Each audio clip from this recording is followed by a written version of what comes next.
And I'm going to make a huge presupposition here. Why were there 3 women on his security detail? Why would you have a woman in a job that a man is better suited to do? That's just the way the Secret Service works. You don't want to say fuck you, Sevon, that's sexist? That's not true? I mean, I don't want to say that at all. And like, I would actually agree with you. As a matter of fact, I'll tell you a story here in a second, but let me first address your question. Please. As far as having the detail, like the Secret Service for the last several years has been hemorrhaging manpower. They can't keep agents on because they're constantly traveling on protection. They're all over the place. People are constantly leaving for a better quality of life. They don't want to guard Hunter. They're tired of guarding Hunter Biden. Every president assigns who gets protection, and typically with Biden, when he was vice president, he gave protection to all of his family members, grandkids, and everything like that. So the mission changes every administration as far as a footprint. But then we keep on adding protectees. So I know a previous caller was talking about defunding the DOJ. Secret Service isn't funded by the DOJ. The Secret Service is actually funded by Department of Homeland Security. That's who they fall under. And they moved over from the Treasury Department after 9/11 under DHS. But as far as like going back to the women, you know, there are capable women that can do the job that are physically fit. But I also know that the standards aren't being upheld the way they should. And I'll get the story I mentioned was when I was on President Trump's detail after he won the election. And I had been with him for about a year at that point. And, you know, I'm physically fit. I'm a former military, you know, try to stay in shape and whatnot. Of course you're fit. You listen to the Sevon podcast. Of course you're fit. Of course. So, but we look the part.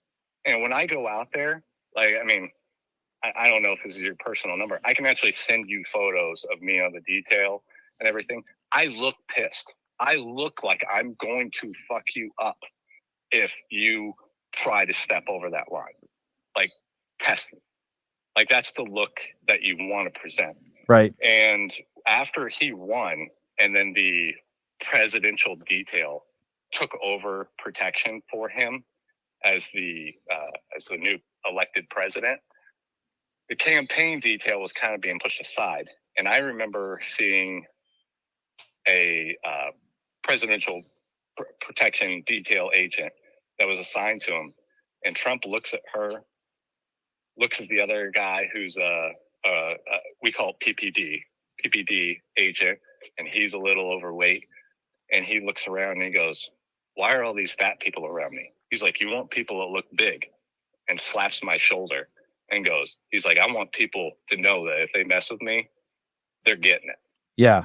And like, even then, Trump was kind of noticing what was around him.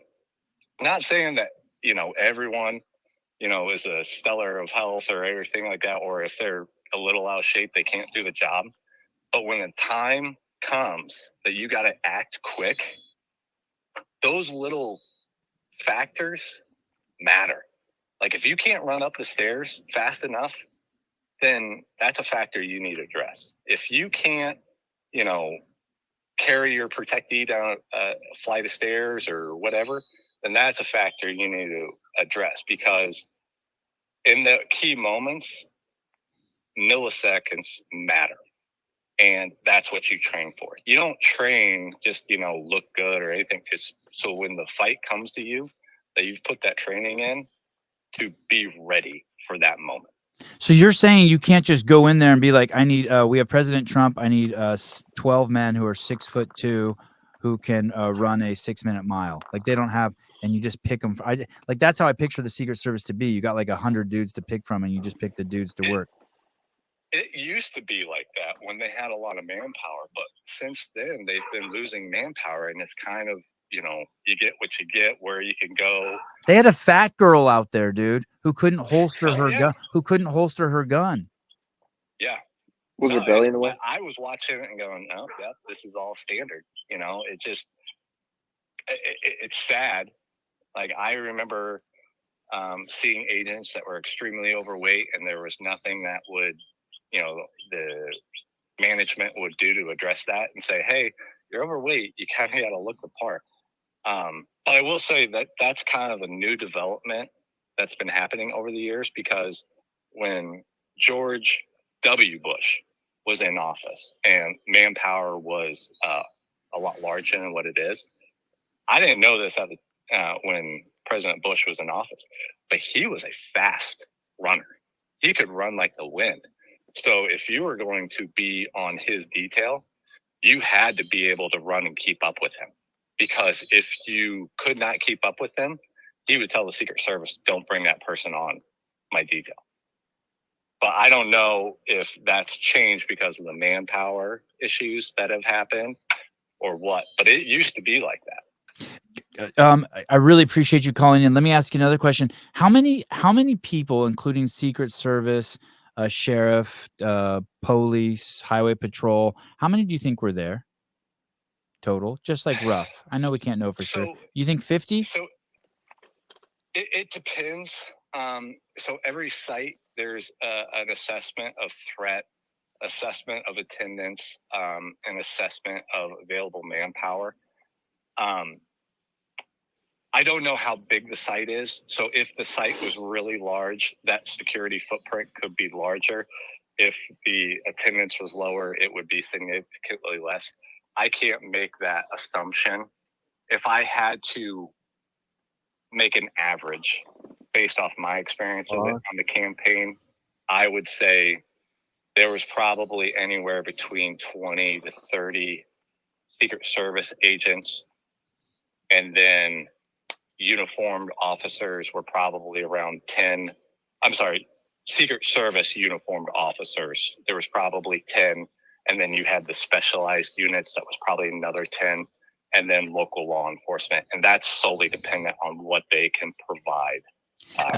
As he's driving, as he's driving away in the car, there's at least 2 or 3 guys in the car with him, and at least 10 guys in suits around him, at least just right there. But what's crazy is the people around his car when he leaves, it's 3 women who look completely fucking lost and out of shape. But on top of that, how did one person not take the initiative? And I guess it's just a par for the course now, and be like, hey, someone should go stand on that roof. Like let's say I was out filming the CrossFit Games, there'd be at least one photographer who'd be like, hey, I'm sneaking up on that roof to get a photo. How did not one? And I also want to acknowledge this. I keep hearing in the media over and over that the Secret Service also, it's totally different going to a Trump rally than any other rallies, because they're 10x what like a Biden rally is, that they're not used to so many people showing up. So I get that too. But it's fucking nuts that